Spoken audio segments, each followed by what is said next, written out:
అందరికీ నమస్తే అండి. వైఎస్ఆర్ కాంగ్రెస్ పార్టీ మాజీ నేత, రాజ్యసభ మాజీ సభ్యులు విజయసాయిరెడ్డి గారు తాను ఒక రాజకీయ పార్టీ పెట్టబోతున్నట్టుగా ఈరోజు అఫీషియల్గా అనౌన్స్ చేశారు. ఇన్నాళ్ళు రకరకాల గాలి వార్తలు మాత్రమే ఉన్నాయి, పుకార్లు మాత్రమే ఉన్నాయి ఆయన ఒక పార్టీ పెట్టబోతున్నారు అని. కానీ ఈరోజు ఆయన నిర్ధారించారు పార్టీ పెట్టబోతున్నట్టుగా, రాజకీయాల్లోకి మళ్ళీ యాక్టివ్ కాబోతున్నట్టుగా.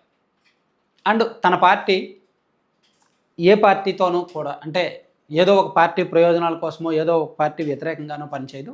రాష్ట్ర ప్రజల కోసం, రాష్ట్ర ప్రజల మంచి కోసం, రాష్ట్రంలో సుపరిపాలన అందించడం కోసం, రాజకీయాల్లోకి యువతను తీసుకురావడం ఉద్దేశంగా పార్టీ పెట్టబోతున్నట్టుగా చెప్పారు.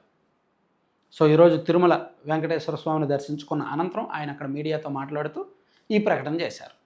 ఈ నెలలోనే పార్టీ ప్రకటన ఉంటుందని కూడా చెప్పారు. యాక్చువల్లీ విజయసాయిరెడ్డి గారి పార్టీకి సంబంధించి మన ఛానల్లో గతంలో 2-3 సందర్భాల్లో వీడియోలు చేసాం మనం. నాకు తెలిసి బయట ఎవరు చెప్పడం కంటే ముందే మన ఛానల్లో చెప్పాం. అండ్ ఆయన పార్టీ పేరు కూడా భారతీయ జన వికాస్ బీజేవి అని ఉండబోతోంది అని కూడా ఆ మధ్య ఒక వార్త వచ్చింది. మన ఛానల్లో కూడా చెప్పాం.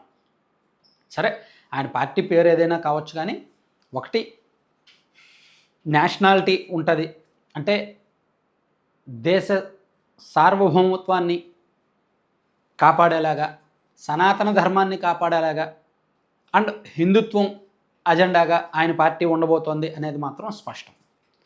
ఇక్కడ చాలామందికి డౌట్లు రావచ్చు. విజయసాయిరెడ్డి గారు జగన్మోహన్ రెడ్డి గారి మనిషి కదా, సో ఆయన రాజకీయాల్లోకి రావడమే, అంతకుముందు ఆయన ఒక professional chartered accountant. Jaganmohan Reddy గారి పార్టీలు అంటే వైసీపీలోనే యాక్టివ్ అయ్యారు, రాజకీయంగా అందరికీ పరిచితులు అయ్యారు, రాజ్యసభకు కూడా 2 సార్లు ప్రాతినిధ్యం వహించారు. ఆ తర్వాత ఇప్పుడు పార్టీ నుంచి రాజ్యసభ సభ్యత్వానికి రాజీనామా చేసి బయటకు వచ్చి ఇప్పుడు ఫ్రెష్గా జనంలోకి రావాలి ఒక పార్టీ ద్వారా అనుకుంటున్నారు. సో ఖచ్చితంగా ఆయన మీద వైఎస్ఆర్ కాంగ్రెస్ పార్టీ ముద్ర ఉంటుంది, జగన్మోహన్ రెడ్డి గారి ముద్ర ఉంటుంది. ఆ పార్టీకి ఉన్న మరకలన్నీ ఈయనకు అంటూ ఉంటాయి. ఆ పార్టీ మీద ఉన్న నెగిటివ్ ఇంపాక్ట్ అంతా ఆయన మీద కూడా కొన్నాళ్ళు ఉంటుంది. సో అది చెరుపుకోవడమే తన ముందున్న లక్ష్యం. ఆ మరకలు, ఆ నెగిటివ్ ఇంపాక్ట్ చెరుపుకొని ఒక ఫ్రెష్ ఫీల్ క్రియేట్ చేయడమే తన ముందున్న లక్ష్యం. సో అది విజయసాయిరెడ్డి గారికి కూడా తెలుసు. అందుకే చాలా జాగ్రత్తగా, చాలా వ్యూహాత్మకంగానే వెళ్తున్నారు. తను దశల వారీగా పార్టీని జనంలోకి తీసుకువెళ్ళడానికి కూడా ఒక యాక్షన్ ప్లాన్ రెడీ చేశారు. విజయసాయిరెడ్డి గారు పార్టీ పెట్టడానికి ముందు గడిచిన 6 నెలలుగా నేషనల్ మీడియా ప్రతినిధులతోనూ, రకరకాల ఇంటలెక్చువల్స్తోనూ, వివిధ పార్టీల్లో ఉన్న పెద్దలతోనూ దపదపాలుగా దశల వారీగా భేటీ అవుతూ వస్తున్నారు. ఆయన ప్లానింగ్ చెప్తూ వాళ్ళ దగ్గర నుంచి సూచనలు తీసుకుంటున్నారు. అలా బ్యాక్ ఎండ్లో ఒక స్ట్రక్చర్ నిర్మించుకున్నారు, బ్యాక్ ఎండ్లో ఒక యాక్షన్ ప్లాన్ నిర్మించుకున్నారు.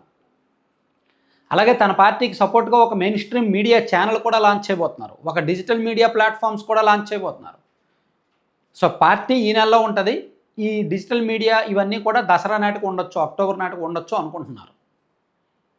అండ్ ఆయన జనంలోకి వెళ్ళేది కూడా యువతను, అంటే మెయిన్ టార్గెట్ యూత్ అనమాట. సో ఆయన ఏజ్ మేబీ అరౌండ్ 70 కావచ్చు, బట్ ఆయన పార్టీలో కూడా అరౌండ్ ఒక మోర్ దెన్ 50% యంగ్ లీడర్షిప్ని జనరేట్ చేసేలాగా ప్లాన్ చేస్తున్నారు. అండ్ జిల్లాల వారీగా, జోన్ల వారీగా, పార్లమెంట్ నియోజకవర్గాల వారీగా కూడా ఇంటర్నల్గా ఒక టీం సెట్ చేసుకొని వెళ్ళడానికి రెడీ అవుతున్నారనమాట. సో మొత్తానికి విజయసాయిరెడ్డి గారు అయితే ఒక కంప్లీట్ యాక్షన్ ప్లాన్ ప్రిపేర్ చేసుకున్నారు. తన మీద ఉన్న ముద్ర పోగొట్టుకొని ఒక ఫ్రెష్ పార్టీ ఫీల్తో జనంలోకి వెళ్ళాలనేది ఆయన లక్ష్యం. అయితే నాకు తెలిసినంత వరకు ఇప్పుడు ఆల్రెడీ మన రాష్ట్రంలో చాలామంది చాలా రాజకీయ పార్టీలు పెట్టడానికి ప్రయత్నాలు చేస్తూనే ఉన్నారు. ఆయన ఏబి వెంకటేశ్వరరావు గారు ఒక పార్టీ కోసం సిద్ధపడుతున్నారు. అండ్ ఆల్రెడీ జడా శ్రవణ్ కుమార్ గారికి పార్టీ ఉంది.